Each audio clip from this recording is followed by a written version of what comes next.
কিছু কিছু পাবলিক বিয়ে বাড়িতে যা যা করে। ফাইনালি 5 ঘন্টা ধরে রেডি হওয়ার পর আমি অবশেষে বিয়ে বাড়িতে আসতে পারলাম। এখানে সব থেকে সুন্দর আমাকেই লাগছে, জানি আমার মতন বিউটি কুইন কেউ নেই। এই চামচি কি দেখে শুনে যেতে পারছিস না? তুমি দেখে শুনে চলতে পারো না? এখানকার বাচ্চাদের কোনো শিক্ষা দীক্ষা নেই, বড়দের কিভাবে সম্মান করতে হয়। Sorry aunty, sorry sorry sorry. আহান্তি, আমাকে দেখে তোমার আহান্তি মনে হচ্ছে? আমার মতন একটা সুন্দরী কুইনকে, আমার কেবল 2 বছর বয়স, তুমি জানো? 2 বছর? মাথা তারপর ছেড়ে গেছে নাকি? কে রে? হেট।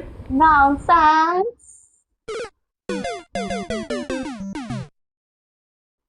ইস বাবা, প্যান্ডেলটা কি জায়গা নেয়! এর থেকে তো ভালো বোধহয় আমার আগের জন্মের বিয়ের প্যান্ডেলটা ছিল। 9 কোটি টাকা দিয়ে বানানো ছিল, পুরো শুকনো পাতা দিয়ে তৈরি। এটা কি পর্ব নাকি? হ্যাঁ, ও, একদম মানায়নি। ঠিকই বলেছো গো, ওর থেকে তোমাকে বেশি সুন্দর লাগছে। আরে তোমার কানেরটা তো খুব সুন্দর লাগছে। এটা কি এমনি নাকি? না না, এটা পিওর ডায়মন্ডের। বাবা, সত্যি পিওর ডায়মন্ড? আমি তো ভেবেছিলাম ফুটপাথ থেকে কেনা। আমি সব কম দামের জিনিস পরি না, আমি পিওর ডায়মন্ড, পিওর গোল্ড এইসব জিনিস পরি, বুঝেছো?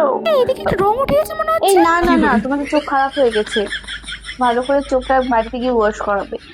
পিওর ডায়মন্ড, তো এটা তুমি কত দিয়ে কিনেছো গো, বলো তো?